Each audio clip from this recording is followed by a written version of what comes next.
Europe 1. Jean-Marc Morandini. C'est l'une des fictions qui fonctionne le mieux le lundi soir. TF1 diffuse ce soir un nouvel épisode de sa série Camping Paradis. Dans le rôle principal, on retrouve Laurent Ornac qui est dans l'épisode de ce soir.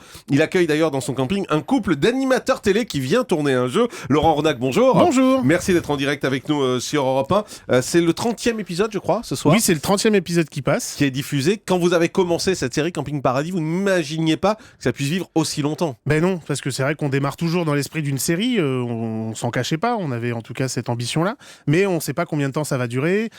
Si les gens vont être fidèles au rendez-vous sur plusieurs années. Et puis c'est vrai que ça a été une série qui a été longue à s'installer puisque la série a démarré en 2006, 2007, 2008. On faisait un épisode par an, donc pour dire, c'est pas vraiment un rythme de série très effréné.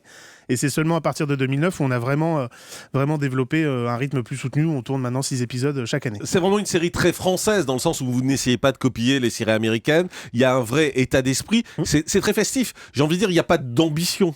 L'ambition principale, c'est effectivement de divertir, voilà. De faire un programme familial qui touche le plus grand large panel possible et qu'effectivement c'est une série où on peut s'asseoir en famille devant la télé avec les enfants, les parents, les grands-parents, regarder et puis passer un moment de détente tout simplement. Ce type de série est parfois un peu critiqué par certains qui disent voilà, ça apporte pas grand-chose, on n'est pas dans une création énorme. Qu'est-ce que vous avez envie de leur répondre ? Effectivement, ça n'apporte pas grand-chose mais que ça a le mérite d'exister comme ça et que justement, pour moi, il y a des séries, il y en a pour tout le monde, il y en a vraiment dans tous les domaines, il y a des séries historiques, il y a des séries policières, il y a des séries il y a Le Village Français qui est très bien, il y a Braco sur Canal, il y a Kaboul Kitchen, enfin Canal fait justement des séries assez pointues, assez justement avec du fond et c'est vrai que elles sont hyper efficaces donc il suffit de basculer et en même temps TF1 fait des séries plus familiales, c'est le cas le camping, effectivement il y a un message moins fort, moins engagé mais en tout cas ça a le mérite aussi d'exister et justement chacun peut zapper d'une chaîne à l'autre pour regarder ce qu'il a envie en fonction de son humeur du soir tout simplement. Laurent Ornac, en 2008 vous aviez fait une interview dans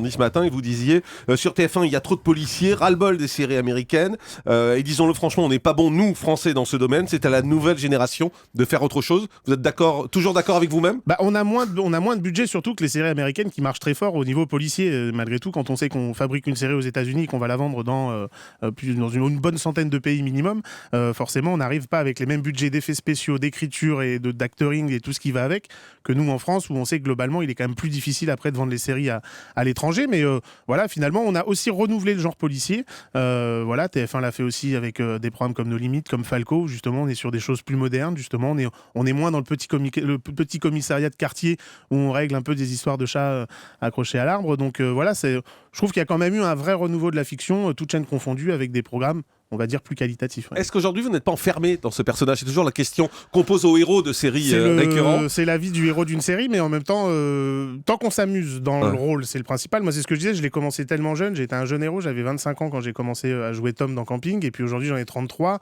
j'ai vécu un certain nombre de choses dans ma vie, je m'en sers un peu dans la création du personnage, et puis le personnage, ce directeur de camping, c'est pareil, il a perdu ses parents, il a repris le camping au début sans trop savoir, et puis aujourd'hui, on voit plus le mec de 25 ans qui patauge un peu, on voit un chef d'entreprise qui essaye de gérer au mieux son affaire, ses employés, ses clients, sa vie personnelle. Et non, je trouve donc j'y prends du plaisir parce qu'il évolue, je trouve, avec moi. Et puis il y a forcément des moments où, en tant que comédien, on a envie de jouer plein de choses très différentes. Ouais, c'est ça, parce que vous êtes toujours dans le rôle du mec sympa.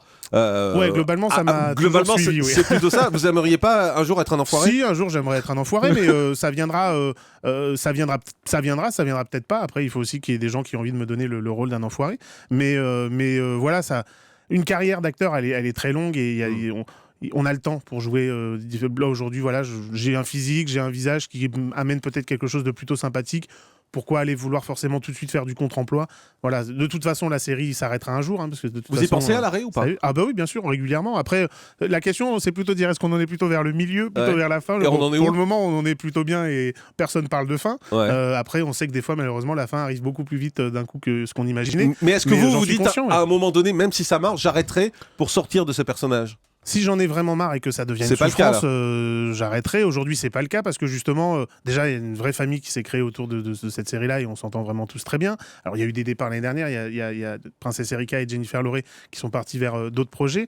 Mais il y a Aurélie Konaté qui est arrivée et qui amène aussi de la fraîcheur, qui amène aussi du renouveau, moi, pour mon personnage dans l'écriture, etc. Donc, pour le moment, j'ai pas la sensation de m'ennuyer. Et puis, chaque guest qu'on reçoit, parce que c'est vrai que chaque épisode amène quand même beaucoup de comédiens qui viennent comme ça le temps d'un épisode. Et c'est aussi pour nous beaucoup de fraîcheur, beaucoup de rencontres, donc il n'y a pas le côté trop routinier de la chose pour le moment. Vous aviez révélé votre salaire en 2011 en disant que vous gagnez un peu moins de 100 000 euros par épisode. Mimi Mati, elle, avait révélé gagner 250 000 euros par épisode. Vous vous faites arnaquer ?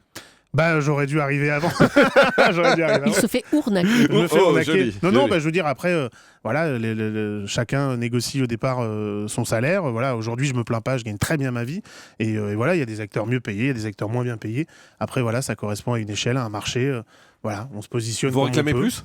Bah, qui ne réclame pas plus de toute D'accord. façon dans son voilà qu'on soit je travaillais dans la restauration, j'étais serveur, je demandais des augmentations ou des avances à mon patron. Aujourd'hui, j'ai la chance de gagner bien ma vie, mais j'aimerais forcément comme tout le monde en avoir encore plus. Voilà, c'est assez logique finalement. De toute façon, quand on travaille et qu'on a l'impression qu'on mérite plus, on demande toujours un peu plus. Et Mais vous en avez étant l'impression de raisonnable. mériter plus ? Pas forcément, mais je tente de le demander. Le grand direct des médias, Jean-Marc Morandini.